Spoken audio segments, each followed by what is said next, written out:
Ashley Banfield here. I want to wish you terrific luck with your podcast. What was that called again? That podcast, what was that called again? You are officially 0%. Oh my God. KRZLE. Yeah. Charles. Yeah. Burt Reynolds pulls out a banana and Yes, starts that's what I was chewing it. doing. Butterfly kisses. Oh my God. Hey, fuck these drums. The synopsis just isn't good. Oh my God. Okay. And on that note.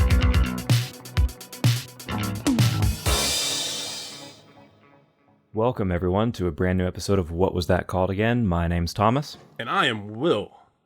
And this is a movie podcast where I have gone to the trouble of selecting 3 movies, and I'm going to read their IMDb plot descriptions to Will, who is then going to try to match the plot descriptions with the correct titles. We can hurry up and weasel on into a drink check. Weasel it.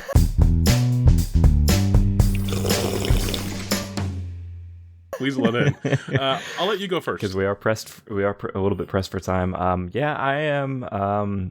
As per usual, we are recording this back on a weekday again. That's right.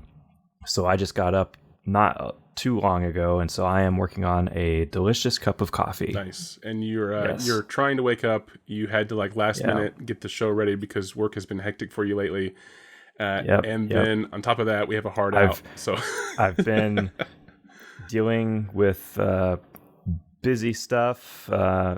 Business is picking up where I work, and then on top of that, I've had to make 2 runs to a place that typically I go to once a night, and it's over an hour drive. at work. Yes. Okay. So there's a place that I have to deliver to as part of my job, and it's like an hour and 15 minutes one way. That's a long time. And I've had to go there twice, multiple times the last couple weeks, last night included. And last night there was, for some reason, a lot of miscommunication between where I work and where they work. And so they didn't think I was supposed to go back again, but the place where I work was yeah, you're supposed to go back. And I was like, well, that's good. And so I had to, so I asked my boss, so has anyone told them over there that I'm going to be going back right now? Or am I just going to be showing back up? And my boss was like, yeah, you'll just be showing back up. Okay. And I was like, all right. And so, yeah, I pulled in last night and pissed off the boss over there, but it's not on me. No, so you're just doing what you were told. I was like, I just drive here, buddy. Yep. I don't know. Yeah, exactly. So anyway, here's your shit, and I guess I'll see you tomorrow. Bye. Yeah, So later. yeah, that was a little bit stressful, but yeah, whatever. So I am drinking something new for me. I have a vodka.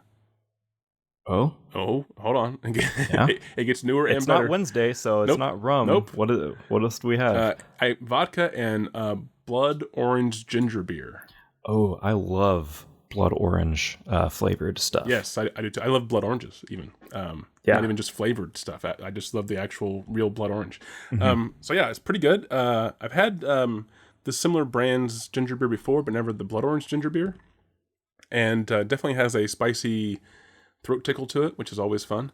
And I mean that in every euphemism possible. Absolutely. Who doesn't love a spicy throat tickle? And I think I put about 2.5 ounces of vodka in there on accident, purposely. So yeah. yeah. Accidentally on purpose. Well, I had I didn't shake up the ginger beer before I poured it in out of the bottle. Yeah. And a lot of sediment was in the bottom of the glass bottle, so I just poured the vodka in the glass bottle and used that. And I did a rough guesstimate, and I was like, oh, that's probably about 2.5 ounces. Oops. So yeah, it'll be fine.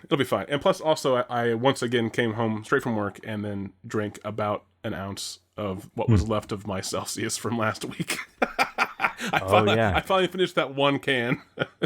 Oh man, yeah, I had to slam a Celsius last night because that drive was, yeah, it's been a real fun time. Oh yeah.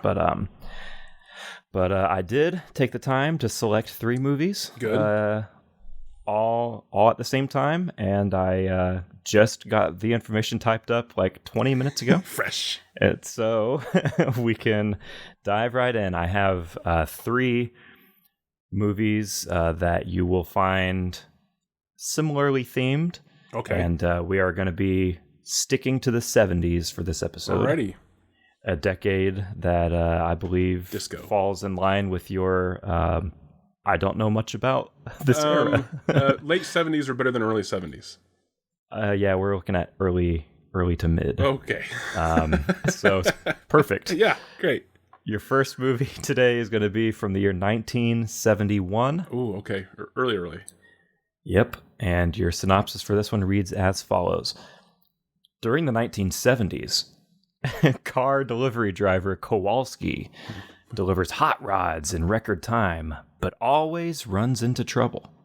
Oh, this sounds familiar. Kowalski sounds familiar. This movie came out in 1971, but it's based in the 70s. It's still set in the 70s, right. Though. Yeah. So during the 70s, what was it? It was hot rod or muscle car? Yep, car delivery driver Kowalski just car delivers. Okay, so he delivers hot rods in record time. Oh, so they are hot rods. Okay, but always runs into trouble. Always runs into trouble. You think he would change something up? Kowalski. So car delivery driver Kowalski delivers hot rods. Yep. But he always runs into trouble. Simple early 70s car action film. At the same time, it's always in record time. Even though he runs into the trouble, he still is in record time. And so I kind of wonder if the trouble isn't because of his record time delivery. And I also wonder if it's always record time. Like, is he a little bit faster every single time? Every time is a new record? Yeah. He's slowly approaching the speed of light. Yeah. And who's keeping track of the times? Clearly, whoever gets him in trouble. I'm guessing with the radar. The Smokies? Yeah, possibly. But yeah, a hot rod delivery. Like I said, this sounds sort of familiar, but I'm pretty sure like this, this whole era of early 70s, like late 60s, early 70s was pretty much like, let's get a bunch of awesome cars and crash them a lot, and then do like burnouts and drift moves, and have our main star be older but also ripped, maybe, not ripped. I wouldn't say ripped as of today's standard, but as of the time, he was always paired against somebody who was like having too many donuts. Oh yeah. Okay, so Kowalski in the 70s, hot rod delivery, record time, but always runs into trouble. Okay, got it. Yep. Yeah, your second film is going to be from 1973. Okay. And your synopsis, as written on IMDb, reads as follows. An ex-con teams up with federal agents to help them with breaking up a moonshine ring. Ooh, okay. 73, an ex-con teams up with federal agents, you said? Correct. To help them bust a moonshine ring. So this sounds like it's going to have more fast-driving car action sequences with police chases, possibly. It's possible. Okay. This does not sound familiar at all. 1973. I was trying to think what else came out in 73 that I might know. But off the top of my head, I'm not confident with that year. But anyway, okay. Again, a really simple synopsis, keeping it right to the point. Easy to pitch to the late-night drive-in crowd. Okay. I think I'm ready for the third one. Okay, your third and final movie today is going to come from 1975. Okay. And the synopsis reads as follows. In 1970s Arizona, again, okay. A young married man becomes an independent long-haul driver, and he risks his life fighting the corruption in the local long-haul trucking company. Oh, yeah. If this isn't Convoy, I don't know what is. Okay, so 1975 in 1970s Arizona. Correct. And you said it was a married man was his description? Yep, a young married man. A young married man becomes a long-haul driver and fights corruption. Yep. During his drive? Risks his life fighting the corruption in the long-haul trucking industry. Oh, so it's the corruption in the local long-haul trucking industry. Okay, right. Yeah. So it's the corruption within his own industry locally that he's risking his life to fight. So he wants long haul trucking, at least locally, to be more legitimate. Yep. Okay, so it's his life's passion. So this guy is really all about his DOT logbooks and hours of service, which actually I think it's like, well, you got 84 miles unaccounted for there. What happened? I think at this time of the trucking industry, there's actually probably before like logs were really kept, even at all, but maybe just loosely based. Okay, I'll try to recap all three of these. So then, do you think the corruption would just be like illegal product being hauled or something? I'm guessing it's something that had to do with, or like the driver makes a weird shady side agreement with somebody to haul something for them. No. Really quick? There's no way that this is the drivers. I'm thinking that this has to be corruption within like the higher ranks of the industry. Maybe even like with like dispatchers and stuff like that. Bookers, maybe brokers. But anyway, to answer your question, I think I was already thinking like this has to be like either the drivers are being told they're getting paid one rate, and then they show up and are like, "Sorry, bud, it's this. You're screwed now. Go home." Take it or leave it. Yeah, exactly. Or like you said, maybe the product that they're hauling is putting them at risk as far as like legally speaking. And they're like, "I don't know what's in the truck until I get here." And the cops are like, "Doesn't matter. It's your truck. You should know." Maybe that's what it is. Okay. Let's try to recap now. The first film was from 1971, but it was based in the 1970s. Yeah. Kowalski, a hot rod, or just like a car delivery driver, Kowalski delivers hot rods in record time and always runs into trouble. Yep. Okay. Again, I'm seeing like, Camaros and Chargers and all that stuff like ramping over a dirt hill. And I wanted to do a side game also a little later. Okay. Which one of these three movies stars Burt Reynolds? Oh, God damn it. I was already picturing that face. One of the three stars Burt Reynolds. I mean, it has to. It's early 70s and there's cars involved. Okay, I'll come back to that at the end here. But yeah, I was already thinking Burt Reynolds has to be in one of these. Okay, so the second film is from 1973, and this one I might need help with. This one, it was about... this one was like the most basic. Oh yeah, you're right. Of the three. This was about the guy...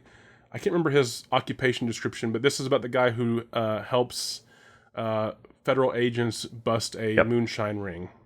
Yep, an ex-con. Ex-con, that's what it was. Ex-con. Ooh, is Burt Reynolds our ex-con, possibly? Oh, he's a bad boy. He's a bad boy. I mean, because I would...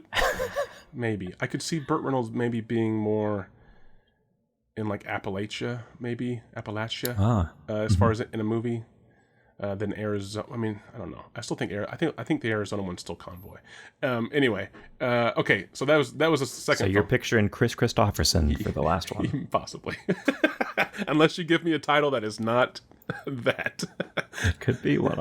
Okay, so the last film was 1975, and it was in 1970s Arizona. Yes. A young married man becomes a long-haul trucker and risks his life to fight corruption in the local long-haul trucking industry. Correct. Okay, so these, like I said, these are all... You were right to say they all definitely have a theme. I do believe the theme is like there are car chases. Car chases and lots of dust is what I'm seeing in all these films, right? Like whether it's gravel dust or like deserty dust. There's some like, low-angle camera in like a ditch as a car does like a hard hairpin corner and like the back bumper like barely misses the lens. That's probably in all three of these. Okay. Some banjo included in the scores? Maybe. I don't know if maybe banjo would be in the Arizona one, but I'm not going to be against that. It is long haul trucking, so I could basically see I could see that being a possibility. But definitely cars getting possibly dangerously close to crew is what I think is a theme here. That may be an underlying theme. So But other than that, like I said, they were easy to recall because they kind of all do have a very simple plot. One of those descriptions that, you hear about it in the paper or wherever people found information in the 70s, and it's playing at the local drive-in, and it's in the summer. This is coming out. It's between the next big blockbusters, so yeah, we're gonna go see it. Double feature. Just get the information out there as far as what it's about. And I'm sure that the poster for all three of these probably prominently features a vehicle of some kind and also the lead actor as well. And probably done in a illustrated type art style. Okay, but I'm ready for the titles, I do believe. I'm still trying to think where Burt Reynolds is, but Okay. First title you're going to get, it's going to be Vanishing Point. Oh, I've heard this before. Man, is Vanishing Point the Kowalski movie? Damn it. I know Kowalski. Why do I know Kowalski? That's such a name that just sticks out to me right now. Kowalski! Vanishing Point. Yeah, I don't know where to place this yet, but I know that title. I think I've seen this. Vanishing Point. So the first one was about delivering hot rods. Yeah. And possibly breaking the law while doing it. I mean, I guess they could be running into trouble. Maybe this isn't a legitimate business. Maybe this is these cars are stolen, or maybe these cars are there's something about these cars that makes them hot, both for the cops, but also maybe for another group of people. And maybe that's also the trouble he runs into. Vanishing Point. Because is the poster for Vanishing Point 2 skid marks on a road? I can't remember. I don't know why I thought that just now. And then I guess Vanishing Point could maybe be about the moonshine ex-con thing. I can say that at least the poster that's featured on the IMDb page is not. There are no skid marks on the poster. Well, again, I don't know where where that sentence came from in my head, but I spoke it out loud, and then that's what happened. So I don't know. I remember some movie about cars and 70s tight jeans. I thought the poster had skid marks on it. But anyway, I don't know if Vanishing Point fits the Moonshine movie. But then again, I feel like that's the one I want to go with for Burt Reynolds. And I feel like if I know the title or am familiar with the title, then maybe that's the Burt Reynolds movie. But then can Vanishing Point go with the long haul trucking? I feel like that one doesn't. Even less so than the Moonshine. So as of right now, I'm heavily leaning towards the 1971 movie about Kowalski running into trouble as he delivers hot rods in record time. But I guess as of right now, I could also go to the other two as well. I'm not comfortable. I don't feel as confident as I do with the first film. So next title, please. Your second title is going to be White Lightning. Oh, dang. So White Lightning is definitely a Moonshine reference. And I'm pretty sure White Lightning is a Burt Reynolds film. Man. Because is Dolly Parton in this movie too? I think I've seen White Lightning a long time ago, but I don't remember anything about it or who's in it. But if anything, White Lightning is the name for Moonshine. That is Moonshine. So if the Moonshine movie from 1973 is not called White Lightning, and one of the other two are, oh man, I'm going to be really upset. Maybe Kowalski's nickname is White Lightning because he's fast. He delivers these cars fast, and he's white. Well, no, it's the early 70s. This has got to be a white movie. So maybe, but I don't know I definitely don't think it fits the trucker movie yet. I don't think either of these two fit the trucker movie yet. So again, I'm heavily confident that White Lightning is the Moonshine film, but it still could also maybe be Kowalski's fast hot rod service. Okay, third title, please. Your final title is going to be White Line Fever. Oh my god. Okay, I've not heard of this title. White Line Fever. Yeah. That's interesting. white line fever. Is this about cocaine? Or is this about the white line on the road? White line fever. I mean, this could be the corruption that's in the trucking industry, is maybe it is like cocaine shipments. And all of these, people are fiending off of the white line, but then it's also maybe like a, because have you ever seen the movie Black Dog? Or heard of the movie Black Dog? Black Dog, no. Okay, so Black Dog is another trucker movie, and it's about, well, I'm not going to even try to explain it because I don't remember most of it, but I know that the reference in it is the phenomenon that some truckers, especially long-haul overnight truckers, experience, where they see a black dog in the road, which often causes them to swerve to avoid the dog, which causes them to wreck. So I'm wondering if white line fever is another sort of like long-haul trucker terminology where, sometimes whenever you drive for a long period of time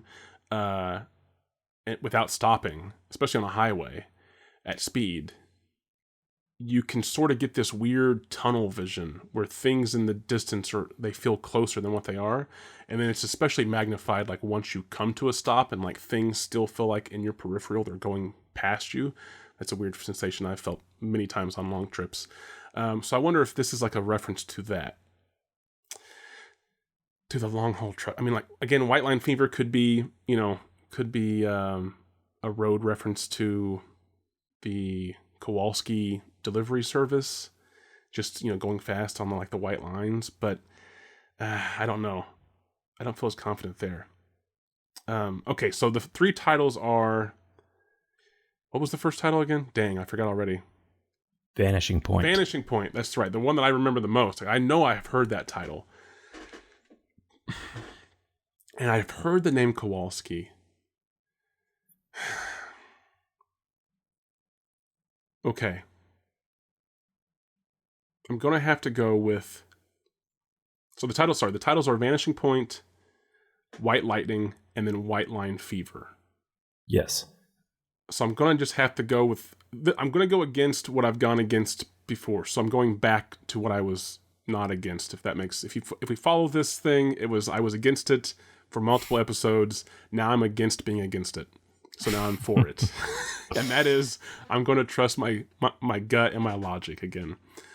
I feel like I've heard the name Kowalski.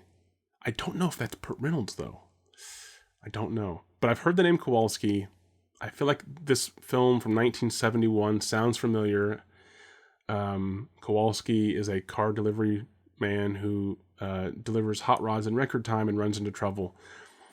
Often runs into trouble. I'm going to call this Vanishing Point. The 1973 film about the ex-con who helps the Fed bust a moonshine ring. Just because moonshine and white lightning, I'm going to call this White Lightning. I really don't have any other connection to go off of. Like I said, maybe the Kowalski film could be called White Lightning because he's fast.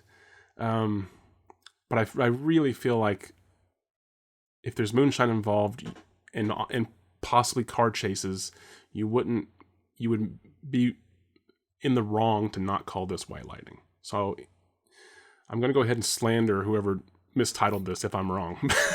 But I'm going to call it White Lightning no matter what. So the second film was White Lightning. Third film, 1975. In 1970s Arizona, a young married man begins his career as a long-haul driver and then risks his life to fight the corruption within the local long-haul industry. I'm calling this one White Line Fever. Do you want the Burt Reynolds thing or not yet, or should I wait? You can wait another second. Okay. I can first relieve some tension here No tension and tell you that you got all three. Oh, nice. Correct. Okay. I feel like this one, and this is no fault to you, but I feel like this one was fairly easy. Yeah. Just because I really feel like I've seen Vanishing Point, or at least I know that I think this is a pretty well-known film. Kowalski, I know that name somewhere, so I think I've had to have either heard a reference to this movie or whatever. So that's what kind of solidified that selection. Again, the moonshine, calling it white lighting, that helped solidify that. So it was really only like the last title, White Line Fever, that I was like, I don't know, but I kind of linked it with the whole, maybe this is a long haul trucker term, kind of like Black Dog. So that's what made this one. Again, I'm not faulting you. I think these are good selections, but I think the titles, I think early 1970s, they really weren't like stretching the imagination with their titles here. The titles were the movie, basically. Okay, what can you tell me about these films? Or should I guess before you tell me about the films, I should guess which one is Burt Reynolds, right? Yes. Okay. So I originally said moonshine. Like I pictured like, North Carolina, Tennessee, that area. And I said I could picture Burt Reynolds in that movie, and maybe even Dolly Parton. I even doubled down with another actor. But, and maybe this is where my logic backfires on me. I've heard Kowalski, I've heard Vanishing Point. I can't remember if that's like Paul Newman, though. Maybe it is. I don't know. But I'm going to go ahead and say that Vanishing Point is the one that has Burt Reynolds in it. All right, let's find out, shall we?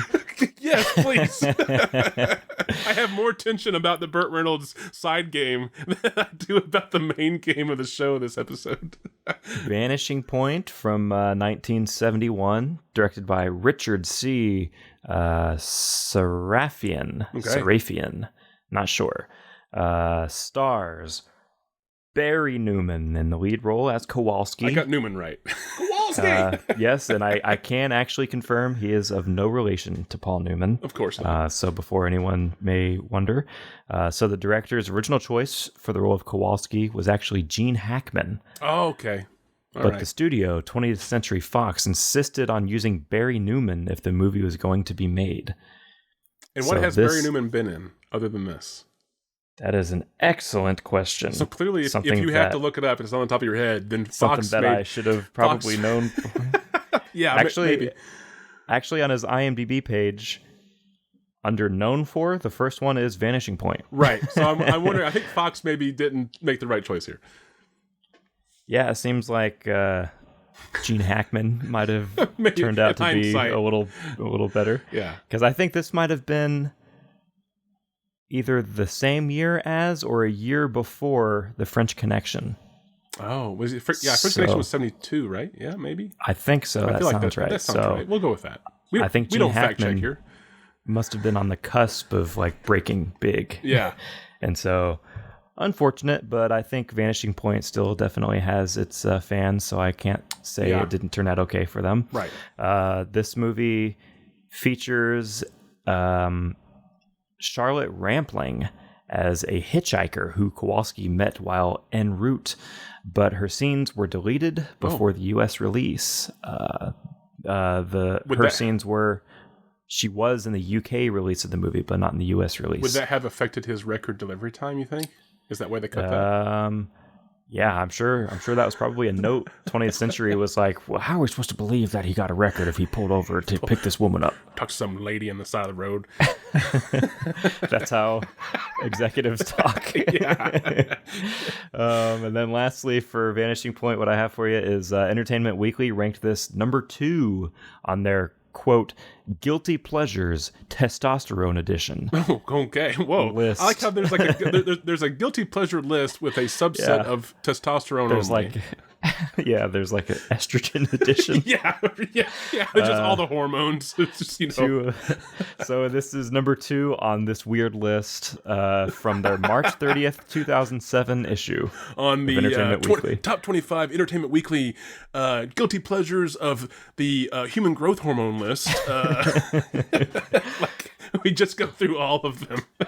Yes, it's very, very weird list, but I felt it was worth pointing out. No, that's interesting. This movie is not actively streaming anywhere. You can't rent it at the time of recording. Okay. There is a Blu-ray that is easy to find just on Amazon or wherever. So if you want to see it, have you seen this? Grab the physical copy. I have not yet. This has been one that I've wanted to see for years. Movies? I have not. Okay. All three of them are ones that I've wanted to watch for a long time. Okay.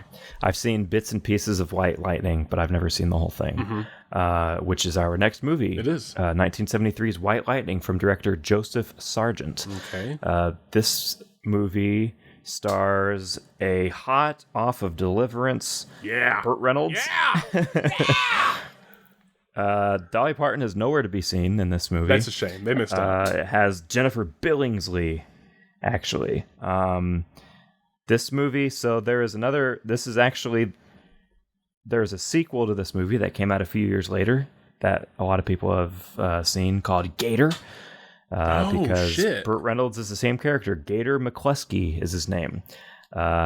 This movie, I've White heard Lightning, of this, but I haven't seen it, so I didn't know that it was like tied together. Yeah. White Lightning, at the time of recording, here in mid-September, is available to stream free with ads on Freevee, Pluto, Prime, and Tubi. How many times do you think they play the song White Lightning in the movie? I'll say 0. I say at least 3 times. At least. Yeah. You're probably closer to White Lightning! This was originally slated to be Steven Spielberg's first theatrical feature. Really? And he spent over 2 months on the pre-production. He then decided he did not want to do the film and quit to go do the Sugarland Express. Okay. Uncredited film debut of Laura Dern. Really? One of my favorites. I adore Laura Dern and her dad. Mm-hmm. She can be seen in a few scenes as Maggie's blonde-haired daughter. Maggie is played by her real-life mother, Diane Ladd. Oh, wow. Okay. Yeah. Family affair. Some of composer Charles Bernstein's score from this movie was reused in the films Kill Bill and Inglourious Bastards. So Tarantino must be a fan. He has been known to maybe be a fan of Burt Reynolds. Yeah. And actually, fun fact for you on that note is that Burt Reynolds was supposed to play George Spahn in Once Upon a Time in Hollywood. Oh, wow. He was originally cast. I think I did know this. Yeah, and then I think like a week before he was supposed to film his scenes, he died. Yeah, I think I remember hearing So he about got replaced that, by Bruce Dern. because I think that was kind of the impetus for Quentin putting him in the film. Was it was kind of known that was going to be the end as far as his last on-screen performance. Yeah, that's right. Yeah, so he was that close to having Burt in one of his movies, finally. Yeah. Last but not least, we can go to 1975's White Line Fever from director Jonathan Kaplan. Okay. This movie, at the time of recording, is available to stream on Amazon Prime with ads nowadays, unless you want to pay more for some reason, even though you already pay a lot for it. This movie stars Jan Michael Vincent, Kay Lenz, Slim Pickens, and... Slim Pickens. What was that called again? Favorite that I'm not even sure has ever been mentioned on the podcast yet. Dick Miller. Dick Miller. Yeah, of course. Yeah. Love Dick Miller. This movie. So in a telephone conversation, is Dick Miller the main driver of the truck? Jan Michael Vincent. He is. Is the lead. I can picture Dick Miller driving a semi in some movie, so maybe I have seen clips of this. I bet he's done it in a couple movies at least. Maybe. He's been in like 1,000. Yeah, he's easily. Yeah. In a telephone conversation, one character says, quote, "Go get Joe Dante." Oh, okay. Director Joe Dante is an old friend of the film's director, Jonathan Kaplan, and like Kaplan, is one of the directors given his start by Roger Corman. Nice. The name of Dick Miller's character was R. Bertie Corman. Okay. Which, of course, is a reference to Roger Corman. Mm-hmm. And Jonathan Kaplan said that the film was heavily influenced by Sergio Leone. And he actually said that he considers White Line Fever to be a Western film, but with trucks instead of horses. Right. Which, I mean, yeah, that's not even a far stretch, I don't think. Yeah. That's pretty accurate, because the horse was just the mode of transportation. Right. You just bring that into the future, 100 years maybe, and you have a long-haul trucker. Yeah. Yeah. So with that out of our way here, what do you think about the rankings of these three films? Oh, I honestly don't know, because I mean, I know that these films were popular during their time, or at least films like this, but I also know that at this time, there were a lot of these films because of the popularity of this style, this like subgenre of, as Entertainment Weekly calls it, guilty pleasure testosterone films. So because they were successful, like everyone was trying to do their own version. So sometimes a lot of those were like, very not good. But then, like I said, there were some that were really enjoyed by the masses. So I don't know where these. I know, like I said, I've heard of Vanishing Point. I know that name. I don't imagine a Burt Reynolds film got poor reviews. But then again, I mean, I don't know. I'm also thinking like 1970s audiences. So maybe maybe modern day IMDb users disagree. But I don't know. I feel like they wouldn't. So because I feel like they would try to place themselves more in like the mindset of the 1970s than most people. Okay, so I guess honestly I don't know, but I'm gonna have to guess as far as the range here.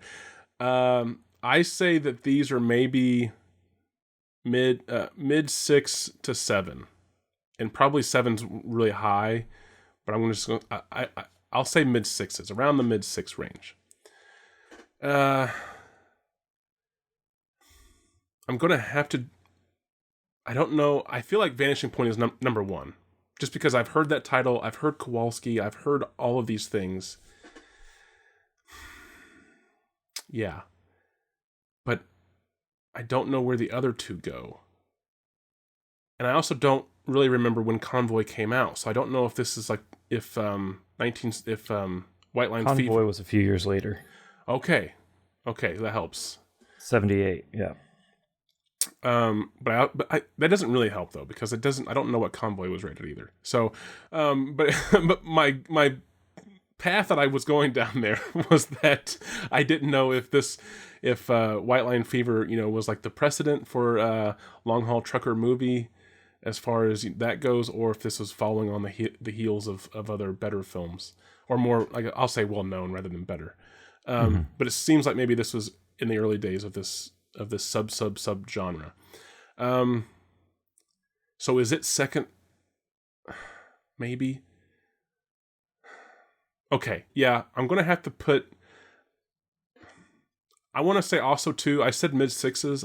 I'm gonna say that these are all fairly close, no matter what the range is. The actual range, I want to say they're all pretty close together. So I will say number 1 is Vanishing Point.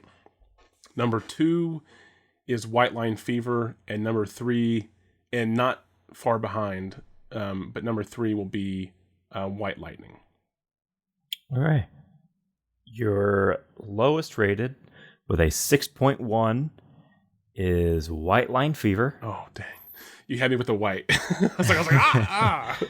Okay. You're in the middle here with a 6.4 is White Lightning. Okay, so that's where my struggle was. Yeah, okay.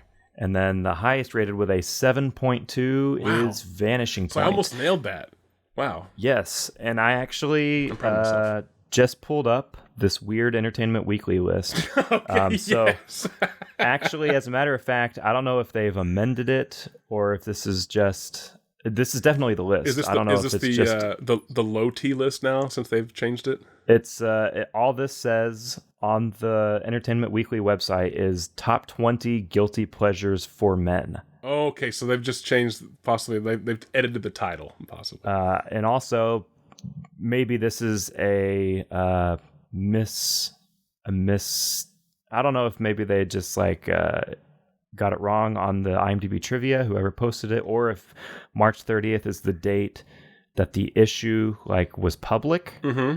But this was published on the Entertainment Weekly website on March 23rd, so a week before the publication date listed on the trivia. Okay.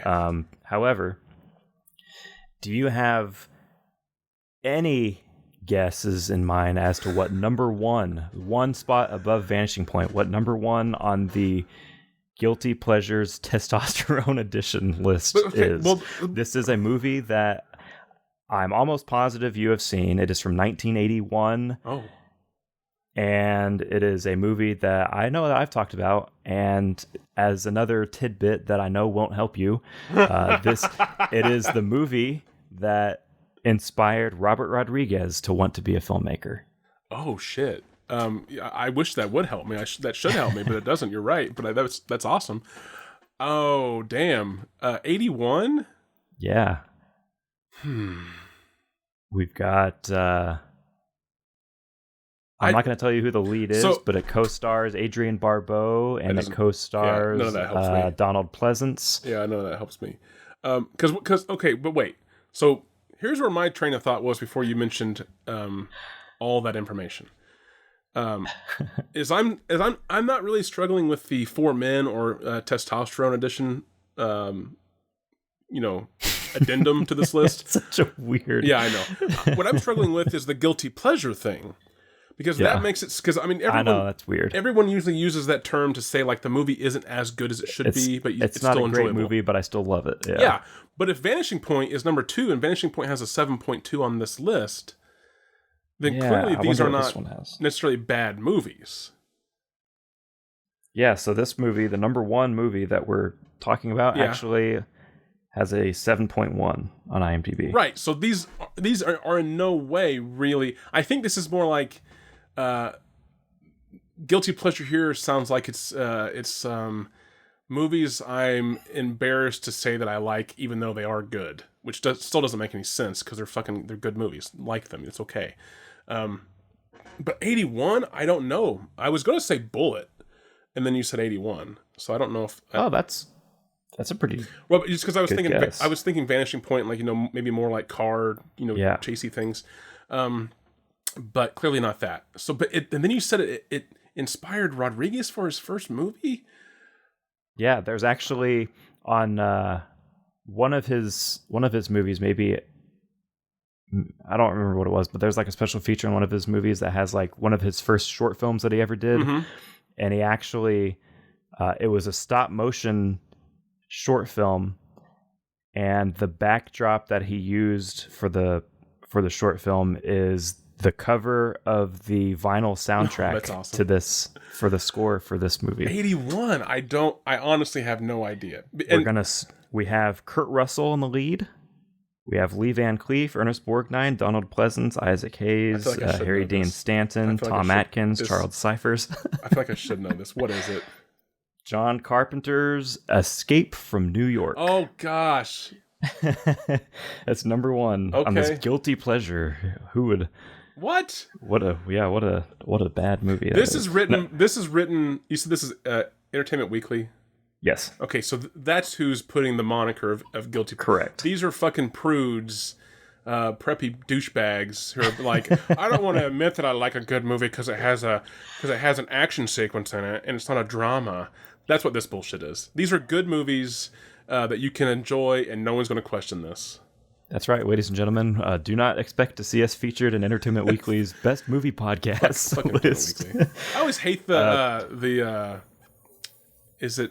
I'm pretty sure it's Entertainment Weekly. Whenever they do like the fucking red carpet bullshit, and everyone who like walks up to them is always like, Entertainment Weekly, yeah, woo! It's like, shut the fuck up. Shut the fuck up. I can't stand red carpets in general. I'm going out in a blaze of glory. Fuck Variety and fuck Entertainment Weekly. Oh. Throwing down the gauntlet. It's better for toilet paper.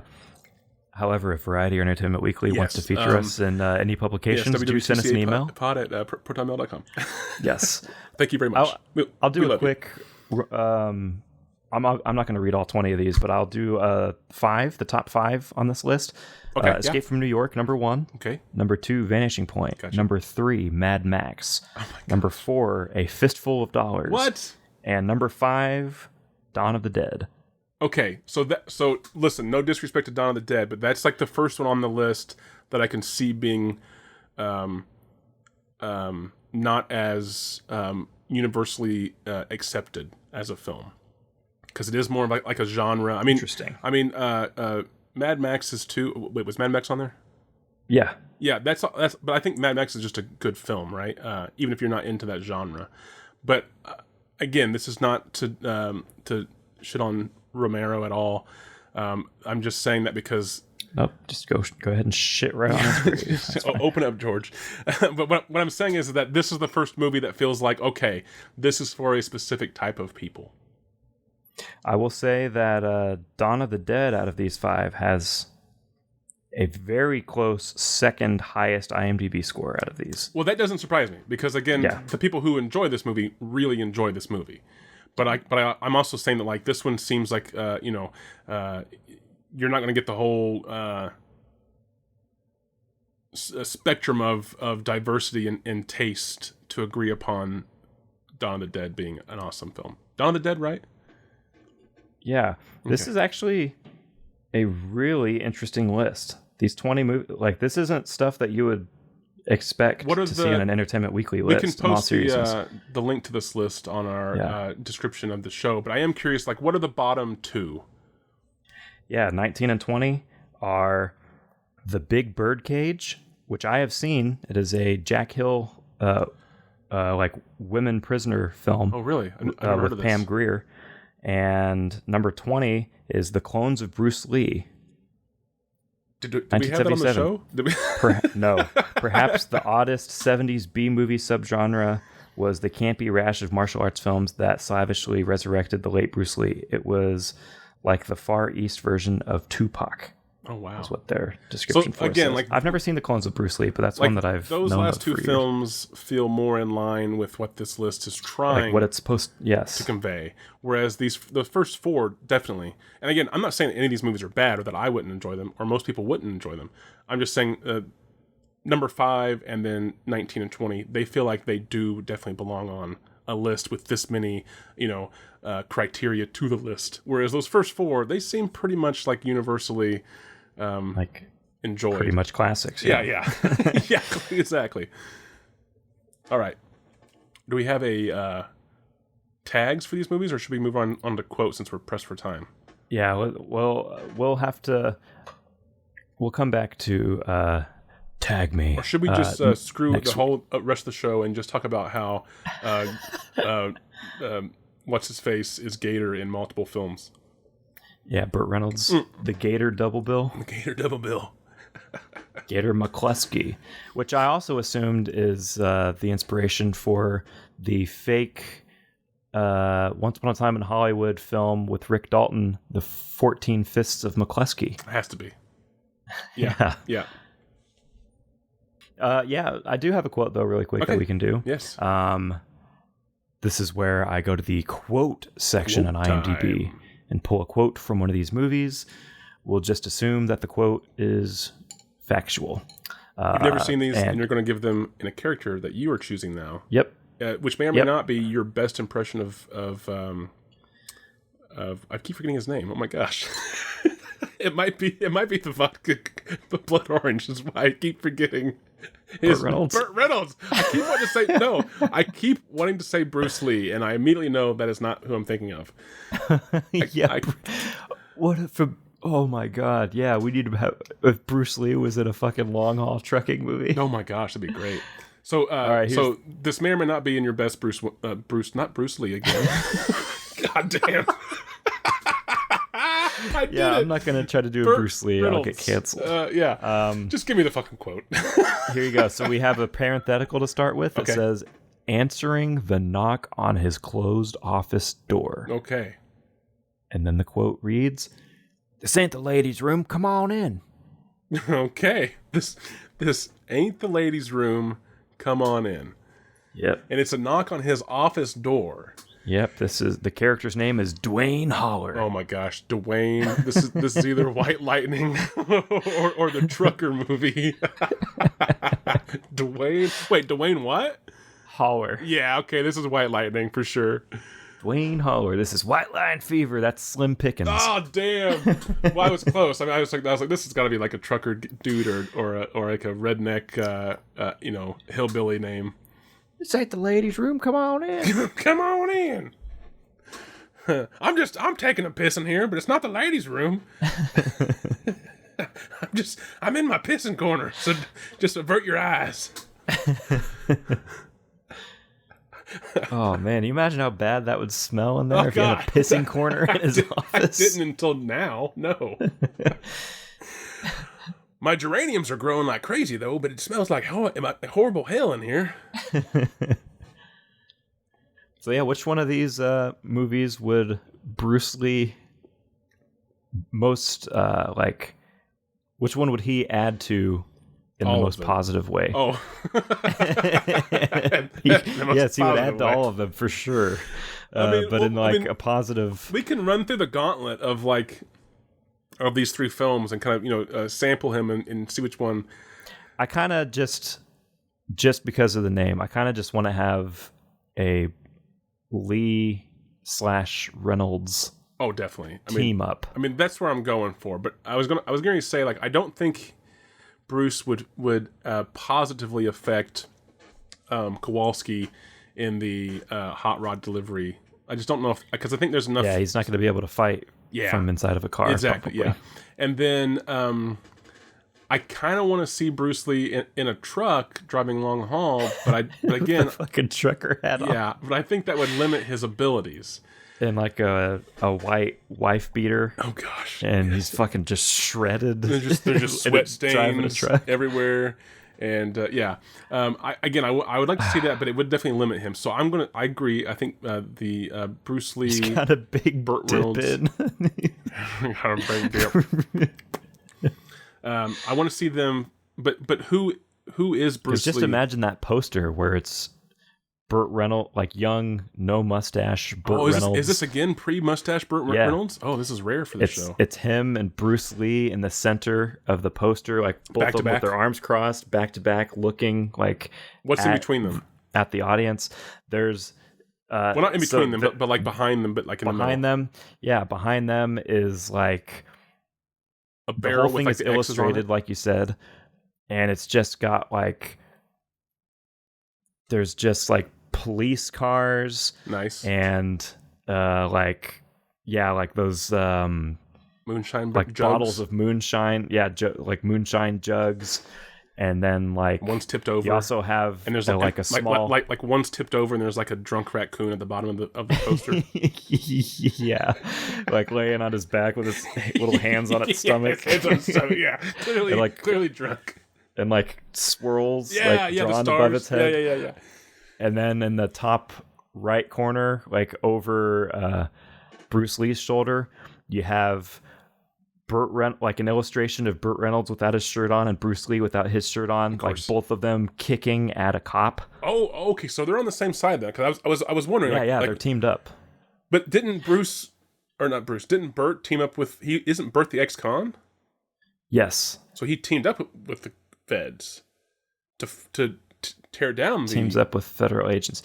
Yeah, but we'll say that they have to come together. Well, wait. How about this?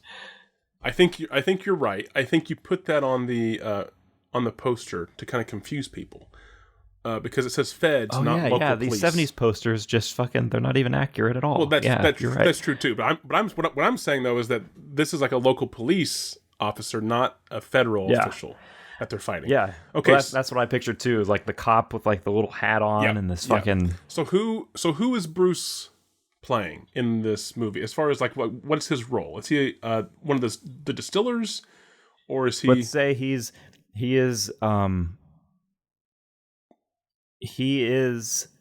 a local officer, but him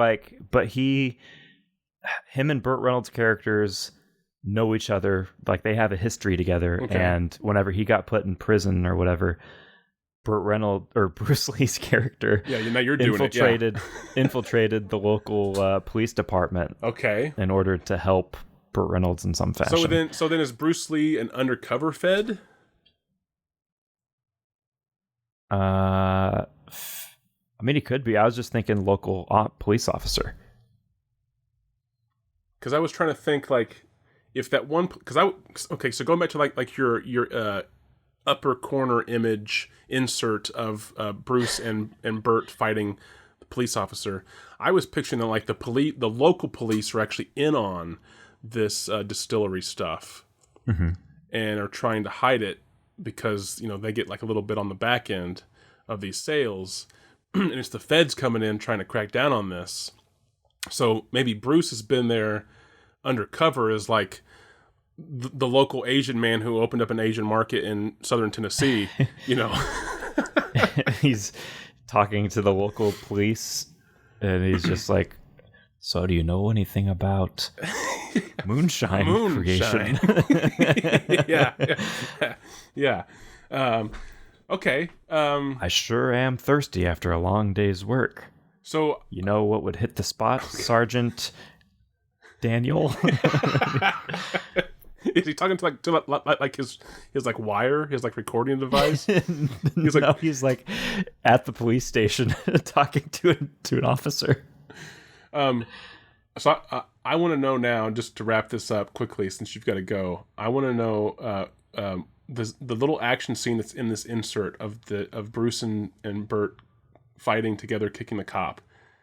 I just want to know, like, what is, I think, and correct me if I'm wrong here, but I think there should be a shared line that both Bruce and Burt say after defeating the cop. Like that final kill line sort of line. What should that line be? Like it's one of those lines, like whenever you hear it in the movie, you're like, fuck yeah, that's the moment, that's the thing, you know? And it has to be like, short, but also like, and again, they don't both have to say it. I was just picturing like, kind of like it's been their catchphrase that they've been building over this movie, and they say it together at the same time. And it's like, yeah, they're finally, that solidifies their team. Oh, damn. Shine this. I was gonna say we shined his moon. That's meaning they kicked his ass. We shined his moon. I almost like the idea of Burt Reynolds saying something similar to that, like I'm going to shine his moon, throughout the whole beginning of the movie, and Bruce Lee's character hearing this, but then in this moment, after they've both defeated the cop, it's Bruce that turns to Burt and says, "We shined his moon." Yeah, I like that. And then they both laugh and like put their arms around each other and like walk off. Freeze frame, wipe cut to like another scene. Yeah. And then that White Lightning song plays. Yeah, White Lightning. Yeah. All right. I'm going to what, say it again. It was we shined his moon. We shined his moon. Okay, there we go. that's our Bruce Lee, Gator McCluskey, buddy crime comedy action film. We're gonna bring both of them back with AI. What's Bruce Lee's character's name? I was thinking Buck Lang. Oh, I'm fine with that. Buck Lang, and Gator McCluskey. Or should it be something like kind of like Gator? I like Buck Lang, but I was just playing with that idea. Should it be something similar to Gator? He's like Mongoose. All right, Buck Lang is fine. What was that called again?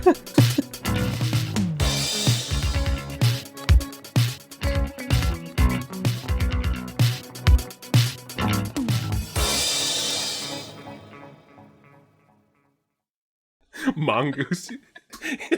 No. We sure shine his moon. And then you get that close up of Burt without his mustache, kind of like winking, and yeah, it's like, I got you, bud. We sure did. We sure did. They like one arm around each other. They like start laughing to the freeze frame. Yeah. All right. Awesome. Mongoose. Kowalski! Yeah!